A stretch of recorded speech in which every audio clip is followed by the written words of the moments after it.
Gloire à Jésus, que le Seigneur vous bénisse, bien-aimés en Christ. Vraiment, je rends grâce à Dieu pour votre courage, vous qui persévérez depuis le premier jour. Et je sais que nous avons la victoire et nous vaincrons le monde des ténèbres, nous vaincrons le diable, nous vaincrons les puissances maléfiques qui se dressent contre nos vies. Et le thème que nous allons voir est intitulé « Renverse l'autel de la maison de ton père et de ta mère ». Généralement, on se met sur la maison du père. Mais dans la maison de la mère aussi, il y a des autels. Lorsque on parle de matriarcat, quand on parle de matriarcat, c'est-à-dire l'héritier vient du côté maternel. Vous comprenez? Patriarcat, l'héritier vient du côté paternel. Donc, dans les deux côtés, il y a des autels. Même si on ne parle pas de matriarcat, il y a aussi des autels. Parce que les autels sont les bases des démons, où les démons s'appuient pour attaquer, pour emprisonner. Donc, le thème que nous allons voir est intitulé « Renverse l'autel de la maison de ton père et de ta mère ». Pour savoir qu'est-ce qu'un autel, je vais vous expliquer, parce qu'il y a des personnes qui ne comprennent pas le sens de l'autel. Autel ici, que je suis en train de vous expliquer, il ne s'agit pas de l'autel des chambres de passage. L'autel ici s'écrit avec A-U-T-E-L. Pour ceux qui ont fréquenté, c'est comme ça que ça s'écrit. Pour l'autel de chambre de passage, c'est H-O-T-E-L. Voilà, ça c'est chambre de passage. Mais l'autel dont je parle ici, c'est le lieu de sacrifice. C'est un endroit où on fait des sacrifices. C'est ce qu'on appelle l'autel. Un endroit où on fait des sacrifices d'animaux. Et ceux qui vont encore plus loin font dans la sorcellerie, dans le monde des ténèbres, ils font le sacrifice humain, ce qu'on appelle l'autel. Vous comprenez? Donc, l'autel, c'est un endroit de sacrifice. Vous comprenez? Pour expliquer le sens de l'autel, la définition de l'autel, c'est un endroit de sacrifice, un endroit où il y a rencontre de Dieu, un endroit d'adoration, un endroit où les gens viennent adorer. C'est pourquoi je vais expliquer dans ce passage, il y a deux types d'autels. L'autel divin et l'autel satanique. Je vais expliquer ces deux types d'autels. L'autel divin et l'autel satanique. Je vais aller pas à pas pour que vous puissiez comprendre. Vous savez, le diable a copié, a triché. Le diable a pris tout ce que Dieu a fait pour venir imiter sur la terre, pour venir copier, pour faire le contraire de ce que Dieu a fait. Vous voyez, le diable n'est pas le créateur du ciel et de la terre, mais il veut se faire comme c'est lui le Dieu créateur du ciel et de la terre. Lorsqu'on parle de l'autel, l'autel est divin, l'autel vient du ciel. Dans le livre d'Ésaïe, la Bible déclare que lorsque l'ange de Dieu, le Seigneur s'est révélé à Ésaïe, l'ange de l'Éternel a pris de l'autel une pincette a pris de la braise, le feu, pour mettre sur les lèvres d'Ésaïe. Et nous parlons dans le livre d'Apocalypse. Apocalypse 6, 9 parle de l'autel. Apocalypse 3, Apocalypse 14, 18 parle de l'autel. Vous comprenez? Donc, l'autel est un acte divin. C'est un endroit divin. C'est depuis le ciel qu'on parle de l'autel. Donc, le diable aussi est venu sur la terre. Quand il a été précipité, ce qu'il a vu dans le ciel, il est venu faire pour lui, puisque lui aussi, il se réclame pour Dieu. Donc, dans ce passage, dans ce thème, nous allons parler des deux types d'autels. L'autel divin. L'autel divin, c'est un autel qui est créé pour adorer Dieu créateur. L'autel qui a été bâti, construit, pour adorer le Dieu créateur, pour offrir des sacrifices au Dieu tout-puissant, créateur du ciel et de la terre, c'est-à-dire notre Père, le Père céleste. Vous voyez, c'est l'autel divin. Donc, nous allons voir quelques points dans la Bible où la Bible nous parle des autels divins. Et le premier autel qui a été nommé autel a été bâti au temps de Noé. Et la personne qui a bâti l'autel s'appelle Noé. Et qu'est-ce qui va se passer? Noé va bâtir un autel à l'Éternel. Et l'autel, quand on bâtit un autel, c'est pour rendre grâce à l'Éternel, pour lui offrir des sacrifices, pour lui offrir des offrandes. C'est pourquoi on bâtit un autel. Vous comprenez? On bâtit un autel pour Dieu, pour adorer Dieu. Donc, Noé, quand Noé est sorti de l'arche, la Bible nous déclare que Noé a pris les animaux purs. Et sur l'autel, qu'est-ce qui va se passer? Sur l'autel, Noé va choisir un endroit et il va mettre le bois, il va tuer les animaux purs et il va faire le feu. Et il dépose les animaux purs dessus et le feu va brûler. Le feu va brûler les animaux jusqu'à ce qu'il y ait la cendre. Et quand le feu brûle, et dans les animaux, il y a le sang, on repend le sang, on verse le sang et on dépose l'animal sur le feu. Et l'odeur qui monte au ciel, la graisse qui monte au ciel, ça fait un parfum. Pour ceux qui ont constaté, quand vous prenez un animal comme une brebis et que vous mettez sur le feu, il y a une odeur qui dégage. Vous voyez, c'est une odeur qui quand nous on était petits, on aimait cette odeur. Vous voyez, c'est pas quelque chose qui fait du mal à quelqu'un. Il n'y a pas de poison dedans. Donc Dieu lui-même a créé l'animal afin que lorsque on met l'animal sur le feu, il y a la fumée qui monte au ciel avec la graisse. Vous voyez, c'est pourquoi quand Dieu veut que les enfants d'Israël fassent une offrande, un animal à l'Holocauste, il faut que ce soit un animal pur, ce ne soit pas un animal boiteux, un animal qui est malade. Parce que l'odeur, le parfum qui va monter au ciel, c'est ce que Dieu agrée, c'est ce que Dieu aime, c'est ce que Dieu aime sentir. Donc Dieu veut que lorsqu'on veut faire, on va amener un animal pour le sacrifier et le mettre à l'autel. Il faut que l'animal soit pur. Et l'animal c'est pourquoi, généralement, la Bible nous parle de l'agneau. L'agneau, c'est-à-dire un jeune mouton. On peut dire un jeune mouton. Vous comprenez, non? L'enfant de la brebis. C'est ça, on appelle l'agneau. Et l'agneau est brûlé. Et quand l'agneau brûle, la fumée monte au ciel et Dieu agrée. Donc, lorsque Noé a quitté l'arche, après avoir fait des mois, plus de 3 mois dans l'arche, et que le Seigneur a fait grâce, quand le déluge s'est passé et que l'eau a diminué, l'arche de Noé s'est posée sur le mont Ararat, qui existe jusqu'à ce jour. Le mont Ararat. Bien-aimés, vous savez, notre Dieu est réel. Vous voyez, le mont Ararat, c'est une montagne qui se trouve en Turquie actuelle. Vous voyez, ça fait des milliers d'années, près de 6000 ans. Mais l'arche de Noé se trouve en Turquie, où je vous parle. Allez-y, faites des recherches sur Internet et vous allez voir, vous comprenez, pour voir la puissance de Dieu. La puissance de Dieu, des années, des milliers d'années. Et l'arche de Noé s'est posée sur le mont Ararat, qui se trouve en Turquie. Donc, quand Noé est sorti de l'arche avec sa femme, ses 3 enfants et leurs 3 femmes également, Noé va prendre les animaux purs pour rendre gloire au Seigneur, pour faire une action de grâce, pour dire merci à Dieu. Parce qu'il y avait des milliers de personnes qui sont mortes, mais lui, sa femme et ses enfants et leurs femmes sont sortis vivants, 8 personnes. Donc Noé va prendre les animaux purs et il va brûler sur l'autel. Vous comprenez? L'animal qu'on brûle sur l'autel, on appelle ça holocauste. Il va faire un holocauste à Dieu, pour présenter à Dieu.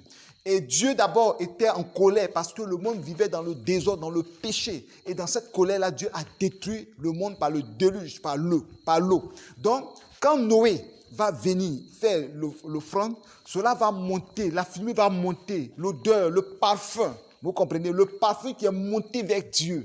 Dieu a agréé, Dieu a aimé. Et quand Dieu a aimé cela, Dieu a changé. Et Dieu a dit à Noé que il ne va plus détruire la terre car l'homme est méchant dès sa jeunesse. Vous comprenez? Dieu ne va plus détruire la terre. À partir de quoi? À partir de l'autel. Vous comprenez? Il ne va plus détruire la terre. Et Dieu, ce qu'il a dit, les paroles qu'il a déclarées au temps de Adam et Ève, pour dire que soyez féconds, multipliez et remplissez la terre. C'est-à-dire c'est comme si Dieu va recommencer la création. Vous voyez? Et il va répéter les mêmes paroles, il va prononcer les mêmes bénédictions sur Noé et sa descendance. Vous voyez ça? Voici le premier autel qui a été bâti dans la Bible, où la Bible parle de l'autel. Dans le livre de Genèse chapitre 8, verset 20, il est écrit, Noé bâtit un autel à l'Éternel, il prit de toutes les bêtes pures, de tous les oiseaux purs, et il offrit des holocaustes sur l'autel. Comme je viens de le dire tout à l'heure, le verset 21 nous dit, l'Éternel sentit une odeur agréable, et l'Éternel dit en son cœur, je ne maudirai plus la terre à cause de l'homme, parce que les pensées du cœur de l'homme sont mauvaises dès sa jeunesse, et je ne frapperai plus tout ce qui est vivant, comme je l'ai fait. Alléluia. Il dit, tant que la terre suscitera, les semailles et la moisson, le froid et la chaleur, l'été et l'hiver, le jour et la nuit ne cesseront point. Vous comprenez? Dieu a dit qu'il va plus, en un mot, il va plus détruire la terre avec le déluge. Il peut y avoir des inondations un peu partout, mais sa parole reste fidèle. Il reste fidèle à sa parole. Donc, bien aimé, pour dire quoi? Pour dire que l'autel, c'est un lieu de communion. Lorsque Noé a déclaré, a fait l'autel, il a bâti l'autel et qu'il a offert à l'Éternel, il a offert plutôt à l'Éternel des animaux purs, Dieu a changé de décision.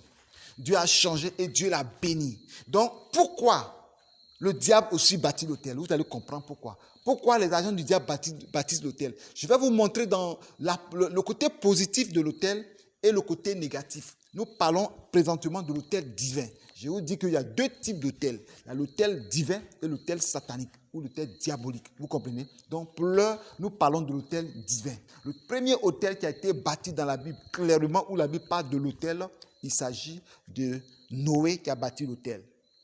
Donc, la Bible nous parle de l'autel à partir de Noé. Mais quand nous prenons au temps de Caïn, Adam et Ève, Abel a bâti un autel, mais la Bible ne nous a pas parlé de l'autel. Mais quand vous voyez de la manière que Abel a procédé, il a offert à l'Éternel un animal et puis des choses pures.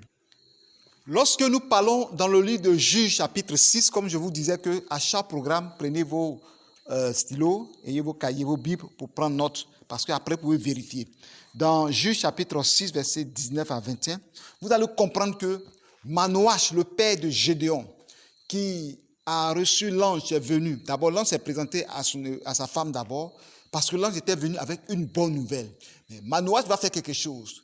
Et Manoach a demandé à l'ange qu'il veut offrir, il veut offrir à l'Éternel un chevreau et de l'offrande. Et l'ange a dit, ok, l'ange l'a attendu. Et Manoach a bâti un autel et il a brûlé. Vous comprenez? Il a brûlé le chevreau et l'offrande. La Bible nous dit que la fumée, la flamme qui montait vers le ciel, c'est dans cette flamme que l'ange est monté. L'offrande sur l'autel. Donc, lorsque ça a été brûlé, la fumée est montée, l'odeur est montée, le parfum est monté. Dieu a agréé cela et Manoach a été exaucé. Sa femme a mis au monde Samson. Que le Seigneur vous bénisse. Je viens de parler de Noé, je viens de parler de Manoach, je vais parler d'Abraham. Vous voyez, dans la Bible, vous voyez que Abraham, partout où Abraham arrivait, il bâtissait un autel. Vous savez, quand un autel est bâti, ça marque un point spirituel sur ce territoire, sur la terre. Donc, ça dit, c'est comme si Abraham vient marquer la présence de Dieu à un endroit.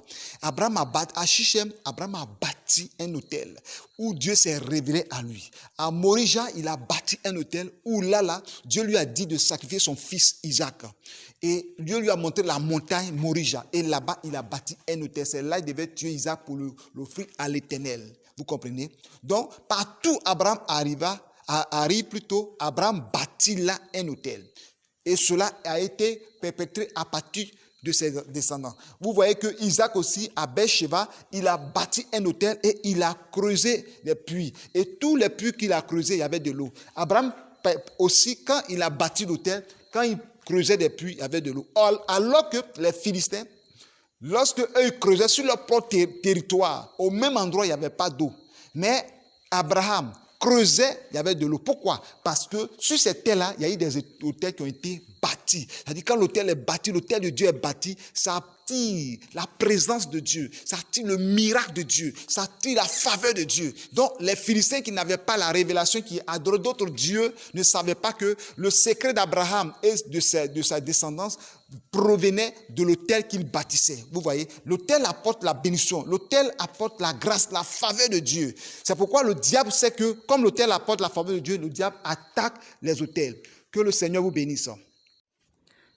Comme je vous le disais, dans Genèse 12, versets 7 à 8 que je lis, l'Éternel apparut à Abraham et dit, « Je donnerai ce pays à ta postérité. » Et Abraham bâtit là un autel à l'Éternel qui lui était apparu. Il se transporta de là vers la montagne à l'orient de Béthel et il dressa ses tentes ayant Béthel à l'occident et Haï à l'orient. Il bâtit encore là un autel à l'Éternel et il invoqua le nom de l'Éternel. Vous comprenez? Vous voyez, quand Abraham marche dans le désert. Abraham va à la terre promise. Parce qu'Abraham même ne sait pas où il devait aller, où il devait s'établir. Dieu lui dit, avance seulement, dans le pays que je te montrerai. Donc Abraham s'en va sans savoir où il doit rester. Quand il a eu quelque part qu'il est fatigué, il se repose. Et après, il prend sa route, il continue son chemin. Donc, quand Abraham marche et quand il s'en va, arrivé quelque part, quand l'Éternel se révèle à lui, Abraham, en cet endroit-là, Abraham bâtit là un autel. Alléluia. Pour marquer la présence de Dieu, pour marquer le lieu comme son territoire. Il dit, si Dieu s'est révélé à moi en cet endroit-là, c'est que Dieu veut qu'en cet endroit soit ma propriété, cet endroit soit ma bénédiction, soit le lieu de ma descendance. Et Abraham bâtit là un autel. Et quand Abraham a bâti l'autel, il va encore devant. Vous voyez, et il arrive quelque part, il s'en va à l'Occident aussi. Là, Dieu ne s'est pas révélé à lui. Mais Abraham, puisque Abraham va chercher un endroit de prière, Abraham bâtit là encore un autel. C'est-à-dire, la Bible déclare qu'il bâtit encore là un autel et à partir de là, il invoqua le nom de l'Éternel.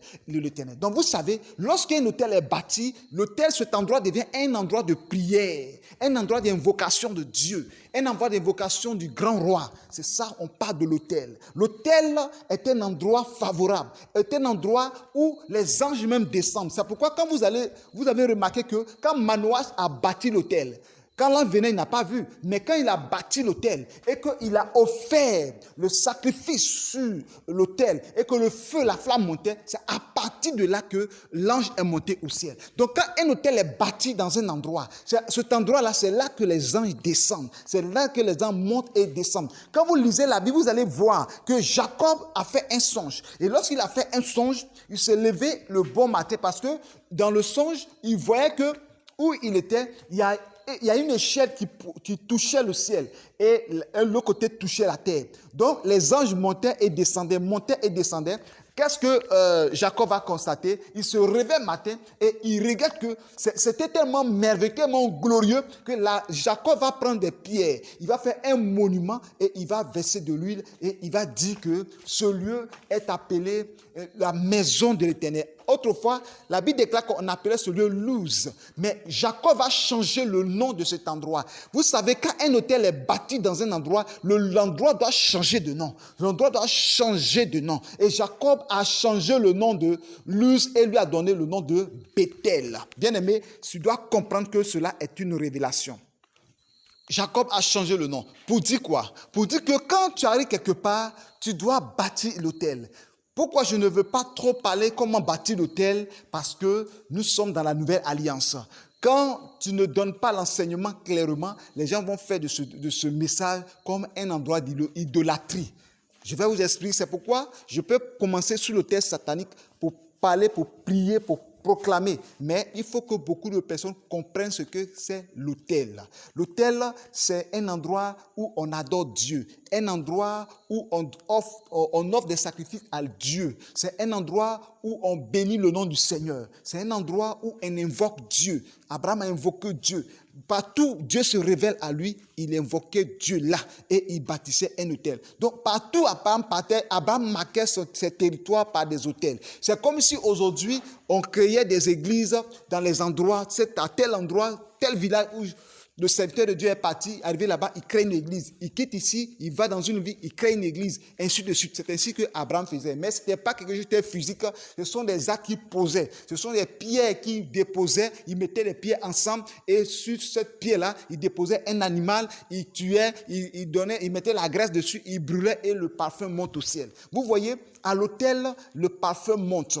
Donc, l'autel, je vais pour aller un peu en avant. De nos jours, nous sommes dans la nouvelle alliance. On ne fait plus l'autel, aller tuer des animaux, déposer un agneau, brûler pour dire que non. Comme Abraham a bâti l'autel, Jacob a bâti l'autel, Manoach, Isaac, tous ceux-là ont bâti des autels. Moi aussi, je vais bâtir un autel et c'est là que je vais offrir un sacrifice à Dieu. L'autel spirituel a été bâti. Vous voyez, la croix de Christ, où Jésus-Christ, sur le mont de Golgotha, à la montagne de la crucifixion, là est un autel. C'est le plus puissant des autels, le plus vivant de tous les autels que le monde n'ait jamais connu. C'est l'autel de la mort et de la résurrection. Là, le sang de Christ a coulé. Parce que sur l'autel, aussi le sang de Christ, le sang des animaux coule. Et le sang de Jésus a coulé sur l'autel. Et Jésus-Christ est l'agneau de Dieu immolé qui a été donné en sacrifice pour que nous soyons sauvés. Donc, je ne suis pas encore arrivé là-bas, mais je voulais vous expliquer un peu l'autel de l'Ancien Testament par rapport à l'autel de la Nouvelle Alliance. Que le Seigneur nous bénisse. Donc, l'autel est un endroit de méditation, un endroit d'adoration, un endroit de venir exprimer notre reconnaissance. Vous voyez? Donc, les Abraham, Isaac, Jacob, les Élie, quand ils bâtissaient les autels, ils venaient pour rendre témoignage, ils venaient pour montrer à Dieu leur reconnaissance, un endroit d'adoration. Vous comprenez? Cela est très important concernant les autels. Ce que je vais vous dire pour que vous puissiez comprendre aussi, vous savez, les autels aussi sont nominés, c'est-à-dire nommés plutôt.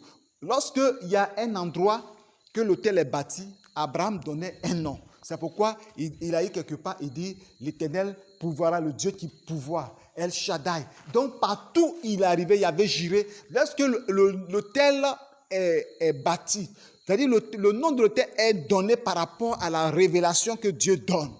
Comment Dieu s'est révélé à lui? Qu'est-ce que Dieu a fait à cet endroit-là? C'est à partir de cela que quand il bâtit un autel, il donne le nom. Vous comprenez? Donc quand on donne le nom à un endroit, vous savez, le nom a un impact sur le plan physique, sur le plan spirituel. C'est pourquoi quand tu arrives quelque part où tu es et que tu sais que le nom du village est un nom maudit, est un nom qui a un impact négatif sur la population, toi, tu dois prier le Seigneur et bâtir un autel de prière à cet endroit et changer le nom de ce village. Ça peut être ton nom que tu portes. Ça peut être une malédiction que tu portes. Et ce nom-là peut avoir un impact sur toi. Et lorsque tu pries, parce que la Bible déclare que nous sommes des offrandes à Dieu. Le Seigneur, le Christ nous a offert à Dieu. Donc, tu es une offrande vivante. Tu es comme un sacrifice qui a été offert à Dieu. Et toi-même, si tu portes un nom négatif en toi, il faut que ce nom négatif change parce que tu es un autel vivant et que tu dois déclarer que à partir d'aujourd'hui, le nom que je porte n'est pas un nom qui peut me bénir, un nom qui peut m'apporter la grâce. C'est le nom de ma grand-mère, c'est le nom de mon grand-père, c'est le nom de telle personne. Et ce nom a un impact négatif sur ma vie. C'est pourquoi vous voyez que dans la Bible, Dieu a changé le nom de plusieurs de ses enfants. Abraham qui veut dire que Père élevé. Et Dieu va changer, Abraham va changer son nom. C'est vrai que Père élevé, c'est vrai. Mais Dieu lui-même va changer le nom d'Abraham en lui donnant le nom Abraham. Vous voyez, Abraham est dit Père de multitude. Père de multitude. Et Sarah, qui était sa femme, qui était auprès d'elle, qui s'appelait noble, Sarai, Dieu va lui dire de changer aussi le nom de Sarai, de lui donner le nom de Sarah, qui veut dire princesse. Que tout ce nom que tu portes, qui n'a pas un nom, qui est un nom négatif, un nom que tu arrives, toi-même quand on dit ton nom, tu n'es pas à l'aise parce que ce nom n'apporte pas la vie, ce nom n'apporte pas la joie. Moi, je connais des personnes dans mon village qui portent le nom mort. Je connais des personnes dans mon village qui portent le nom maladie. Parce que pour ceux qui sont qui sont à Nîmes, je vais vous dire, chez nous, il y a une maladie, la fièvre jaune. On appelle ça Ewongo. Et il y a des gens qu'on appelle Ewongo. Il y a des gens qu'on appelle la mort, Ewo, des trucs comme ça. Vous voyez, ces personnes sont des autels de la mort qui se promènent partout. Bien-aimé, tu as besoin que tout autel qui a été bâti en toi, qui fait que ta vie n'avance pas, que ces autels soient brisés. C'est pourquoi je dis, renverse l'autel de la maison de ton père et de ta mère. Parce que d'abord, ce que les gens ne savent pas, ils pensent seulement que ce sont les monuments qu'on voit dans les carrefours ou dans les maisons familiales qu'on appelle hôtels. Toi aussi, tu es un hôtel. Quand tu te promènes, ils ont déclaré des choses sur toi, ils ont fait des sacrifices sur toi. Il y a des personnes qui ont cassé l'œuf sur leur tête. Il y a des personnes qui ont fait des rituels sur eux. Sur elle. Et je vous dis, la personne devient automatiquement un hôtel ambulant. Et tu te promènes partout. Tout ce que tu fais, rien ne marche. Alors que tu es un hôtel. Cet hôtel en toi doit te briser. C'est pourquoi on parle aussi de la délivrance.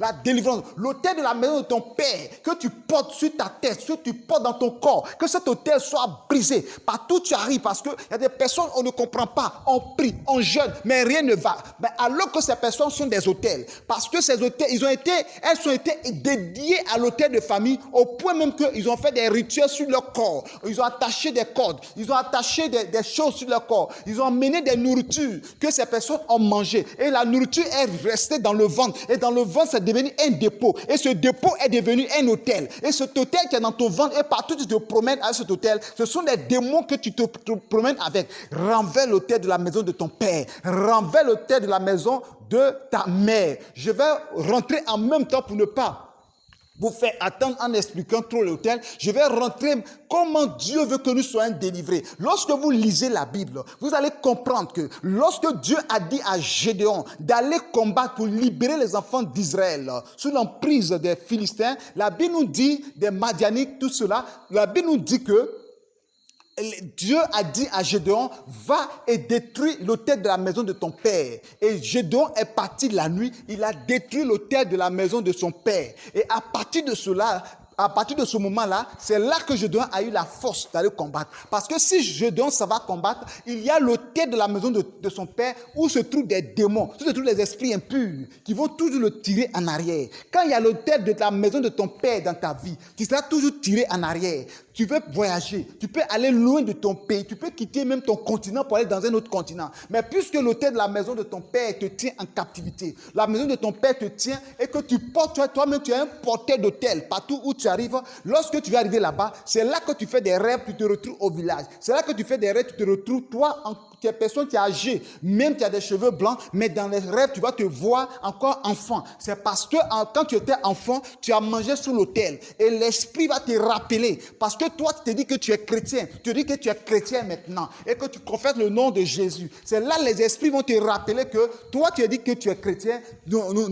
Tu nous appartiens. Et ils vont te rappeler ton enfance, où tu étais, où là le pacte a été signé, où là les esprits ont déclaré des choses sur toi, où tes parents t'ont dédié. Ils vont t'emmener dans un campement. Ils vont t'emmener en bas d'un arbre. Ils vont t'emmener quelque part à l'école primaire. Et tu vois que toi qui es quelqu'un de grand, tu as des enfants, mais tu te vois nu, tu te vois encore enfant. Je dis à quelqu'un, mon frère, ma soeur, l'autel qui te combat, l'autel de la maison de ton père, que l'autel soit renversé au nom puissant de Jésus-Christ de Nazareth. Que l'autel n'ait point de force en toi. Que l'autel soit brisé. Parce que Gédéon savait que s'il va en guerre pour aller combattre les Madianites, pour aller combattre les Philistins, il sait que l'autel de son père, c'est un autel qui n'adore pas Dieu. C'est un autel qu'on n'invoque pas Dieu là. On invoque des démons. Et cela va l'affaiblir spirituellement. Lorsque Dieu, les anges arrivent, à cause de l'autel de la maison de son père, les anges ne pourront pas l'aider. Les anges ne pourront pas combattre. Parce que Dieu ne cohabite pas avec les ténèbres. La Bible déclare que quelle différence, quel lien a-t-il entre Christ et Bélial? La lumière et les ténèbres ne peuvent pas cohabiter. Donc quand tu es chrétien et qu'il y a des ténèbres en toi, les démons ont toujours accès dans ta vie. Les esprits ont accès dans ta vie. C'est pourquoi tu es chrétien, tu es converti, tu pries, tu jeûnes. Mais toujours il y a des choses qui viennent te mettre, qui te tirent en arrière. Ce sont les autels de ta famille, les autels de ta maison, les autels de la maison familiale, l'autel de ton père, l'autel où là-bas, même tu n'as pas mangé sous l'autel. Ça peut être de génération en génération. Ça peut être ton arrière-grand-mère. Elle a dit que toute ma descendance, que suivez les, garde-les. Et que les enfants qui vont naître, qu'il est ça, qu'il est telle chose. Et lorsque tu vois ton père, tu vois que ton père n'a jamais adoré. Ton grand-père n'a jamais adoré. Mais pourtant, tu vois que tu souffres d'esprit des eaux. Ce sont des liens de génération en génération. Mais à partir de toi, toutes ces choses peuvent s'arrêter. C'est pourquoi Gédéon savait que si Dieu savait que si l'autel de la maison de Gédéon n'est pas détruit, il faudrait pas, Gédéon n'aura pas la victoire. Et Gédéon a renversé l'autel la nuit. Je vous ai dit hier que le combat doit se passer à la nuit. Le combat de minuit. Il faut que l'autel de la maison de ton père soit détruit, soit renversé, afin que tu aies la victoire. Soit détruit et consumé par le feu au nom puissant de Jésus-Christ de Nazareth. Sois béni mon frère, sois béni ma soeur. Quand on bâtit un autel à l'Éternel, c'est pour apaiser aussi la colère de Dieu. Quand Dieu avait décidé de frapper le peuple d'Israël parce que David a fait le dénombrement, la Bible déclare que David a bâti un autel dans 2 Samuel 24. Vous allez comprendre comment David a bâti l'autel et que la colère de Dieu s'est apaisée. Amen. Donc l'autel, tu dois prier, faire un autel de prière dans ta maison. Je n'ai pas dit d'aller soulever des bougies, d'aller soulever de l'eau, d'aller soulever des choses pour venir déposer dans ta maison pour dire que c'est un autel.